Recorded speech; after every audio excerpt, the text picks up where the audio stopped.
오케이. 오케이. 자, 안녕하십니까. 안녕하십니까. 안녕하십니까. 네. 아니 뭐 힘든 대치동 강사들이 아니 모임도 진짜 있죠. 진짜 이 시간 내려고 네. 수업까지 바꿨잖아요. 그러니까요. 굉장히 또 좋은 시간이죠. 수업 바꾸신 분 또 계시네. 그러고 보니까. 아유, 내가 밥 사줘야 되겠네. 지금 뭐 이제 원서를 쓰는 학생들은 어떤 거에 주로 관심을 가질까요? 만약에 이제 연대를 예를 든다고 그러면? 일단은 1차가 통과될지 쫄리고 있겠죠? 그렇죠. 내가 되나? 막 이러면 되지. 아, 떨어지면 X 같을 텐데 막 이런 생각하고 있을 텐데. 예. 그건 이제 이미 주사위는 던져진 거고. 예. 뭘 준비를 해야 될까요? 기본적으로 이제 아이들은 지금 기출문제 홈페이지 막 뒤지면서 어떤 문제 나올지 한번 가늠해 보겠죠. 근데 그렇죠. 지금까지 아마 미리 알아보고 원서 쓰는 애는 없다고 봐요. 네. 우리 경험상.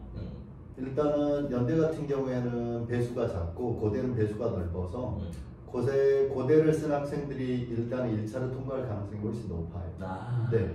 다만 고대하고 연대하고는 면접 문제가 제시문 기반 면접이라는 것만 똑같지 사실은 문제 유형과 그 다음에 면접 방식이 다르기 때문에 준비 방법이 달라요. 아, 자연계도 완전히 달라요. 네. 일단은 연대 같은 경우에는 비대면 면접을 올해도 유지할 것 같아서 아이들이 비대면 면접에서 카메라를 처음 접하는 학생들이 있어요. 카메라를 처음 접하게 되면 어떻게 되냐면 하고 싶은 말이라도 생각이 다 굳어져. 그래서 멍하게 있는 경우들이 많아요. 그거 도와줄 사람도 없잖아요. 그런 멍한 상태에서 만약에 대면 면접을 한다고 그러면 학생들이 지금 얼잖아요. 이렇게 얼어가지고 아무 말도 못하고 있으면 교수가 도와주기라도 하죠. 도와주기라도 근데 하죠. 비대면 면접에서는 그게 안 된다는 거죠. 오로지 지금처럼 화면만 바라보고 네, 하다가 정해진 시간이 가버린다는 거죠. 그래서 최소한 화면을 좀 바라보면서 연습을 해야 된다는 것은 가장 먼저인 것 같아요. 예전보다 좋아진 건 예전에는 사실은 카메라를 설치하고 비디오를 확인하고 이러는데 힘들었는데 요새는 뭐 스마트폰이 너무 있어서 좋으니까. 너무 좋아서 학생들 스스로 연습을 할 수는 있지만 문제는 동일한 문제라도 예를 들면 녹화 방식하고 대면 방식의 말하는 방식이 다르다는 거죠. 두 번째는 아이들한테 제가 면접 강의를 할 때 아이들이 이제 그런 것들을 잘 못 듣고 오는 경우들이 있어요. 뭐냐면 비대면 녹화를 할 때 톤에 차이를 둬야 돼요. 왜냐하면 이게 그걸 듣고 있는 사람이 톤이 일정하게 되면 대단히 밋밋하게 느껴져요. 네, 그래서 짧고 강렬하게 이 학생의 인상을 남기기 위해서는 답변을 할 때 예를 들면 강조해야 될 부분의 단어나 액센트를 반드시 둬야 되는데 선택해야 되는데 네, 또는 손동작을 표현해서 아이들이 이 부분을 강조해야 되는데 이 부분을 대단히 어색해하면서 이렇게 있는 아이들이 있어요. 실제로 연습을 시켜보면 그래서 그런 부분을 연습시키는데 적응하는데 좀 시간이 걸리기 때문에 1차가 통과하거나 또는 아직 서류 발표가 안 났더라도 준비를 좀 하는 게 좋겠다. 네. 그리고 이제 비대면 녹화의 경우에는 좀 하고 싶은 얘기가 원래 이제 면접을 할 때는 아까 말씀하셨던 것처럼 교수님들이 그 분위기를 조금씩 이끌어가야 진행이 안 되는. 그렇죠. 근데 비대면의 경우에는 그런 경우가 전혀 없기 때문에 처음부터 끝까지 자기가 꾸려야 한단 말이에요. 게다가 여기 되게 길어요. 그래서 이제 애초에 셋업을 잘해야 되는데 비대면 녹화의 경우에는 우리가 통상적으로 하는 대면 면접보다는 사실은 눈수죠. 짜고 들어가야 된다고 그러면 최소한 그 카메라 앞에 서기 전까지는 답안을 어떻게 좀 구성해야 될지 그렇죠. 다 돼서 된다는 거죠. 답안이 구성이 안 된 상태에서만 얘기하는 건 거의 불가능해요. 엉망진창인 거야. 그러니까 그러면은 그 상황에서는 교수님들이 가장 싫어하는 나열식밖에 안 되잖아. 최소한 머릿속에 기승전결이라는 구조가 있어야 교수님도 채점할 때 굉장히 편할 텐데 그렇지 않고 그리고 그리고로 나가버리면 사실 평가할 때 굉장히 힘들잖아. 상당수의 아이들이 보통 어떻게 하냐면 제시문의 내용을 나열하죠. 그냥 단순 요약. 나 내용은 이렇고 나 내용은 이렇고 이게 의미가 없거든요. 왜냐하면 이미 제시문의 내용은 교수님들도 다 알고 있단 말이에요. 그러면 문제에서 요구하는 포인트를 짚어서 구성을 해야 되는데 아이들은 그게 아니라 일괄적으로 제시문을 설명하는 구조로만 나열을 하기 때문에 고득점을 하기도 어렵고 근데 또 한번 말이 터져버리면 시간 가는 걸 보고 답하잖아요. 그것도 진짜 위험하다. 네, 그렇죠. 네, 그러니까 한 5분 정도가 A4 용지를 이제 기본 구성으로 해서 그렇지. 딱 채워야 5분. 아, 보통 이제 학교에서 네. 중학교나 고등학교에서 이제 말하기 수행 평가를 본다. 그러면은 대충 그 정도를 봐요. 아. 토론 일러서도 3분. 근데 3분이면은 한 1000자에서 1500자 빨리 말하느냐 느리게 말하느냐의 차이.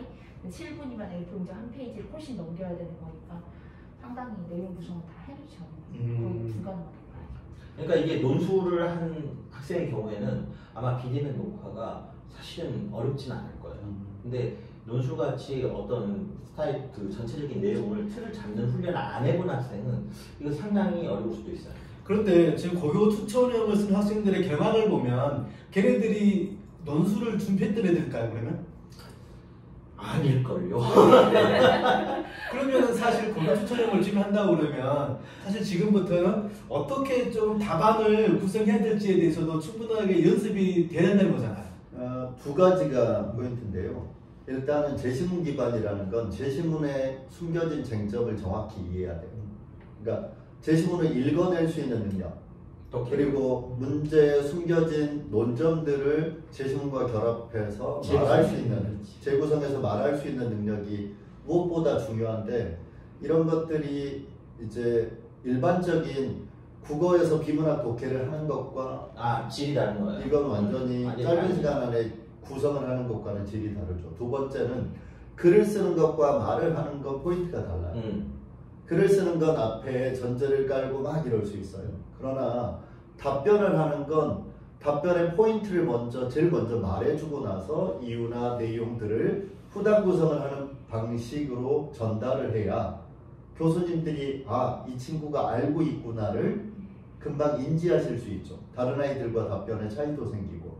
그러나 답변의 차이를 어떤 학생이 있었냐면 답변의 차이를 창의성을 두겠다고 논제의 범주를 너무 벗어나거나 아니면 논제에서 사용되지 않은 개념들을 어설프게 끌고 오는 경우들이 있어요. 그러니까 어설픈 배경 지식을 끌고 오는 게 가장 위험한 것 중에 하나예요, 사실은.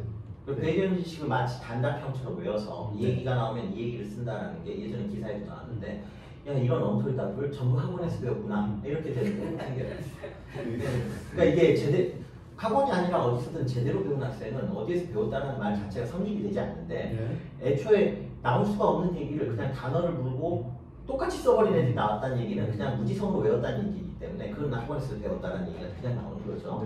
그래서 이제 지적해 준 것처럼 지필로 하는 경우에는 그냥 간단하게 미괄식의 자기계조차도 똑같아요. 지필로 하는 경우에 미괄식 위주인 거고, 그 다음에 말로 하는 경우에는 두괄식이 되는 것이 가장 전형적인 방법이 되는 거예요. 그나마 그렇죠. 그렇죠. 최소한 이렇게 따라갈 수 있잖아. 애가 무슨 얘기를 하는지 두괄식으로 얘기하면은 따라갈 수가 있잖아. 그래. 그래서 왜라는 것들이 그런 순서대로 이제 평가하는 사람들도 관심을 가질 거 아니에요. 맞아. 그러다 보면은 두괄식이 좀 답변하는 데는 좀 좋다는 거죠. 이게 이번 면접에서는 다 두괄식으로 해요. 그래서 대면 면접과 달리 비대면 녹화 면접이 생각보다도 이게 까다로울 수밖에 없어요. 지금 상황에서는. 그렇죠. 저희도 카메라 보면 어색하잖아요. 굉장히 어색하지만 학생들은 최소한 자기 답변에 의해서 당락이 결정되잖아요. 그리고 지금 고교 추천형 전형 같은 경우는 면접의 반응도 높은데 또 한편으로 카메라에 대고 말을 하는데 어떻게 답변을 하느냐에 따라서 학불이 갈린다고 생각하면 옳죠. 근데 이제 물론 카메라는 이제 선생님들마다 경험이 다르고 우리가 이제 수업을 진행해 본 방식이 달라서 그런데, 사실은 카메라는 10번 정도 자기가 좋아하는 주제를 카메라 앞에서 떠드는 걸 녹화시키면 그냥 해결돼요.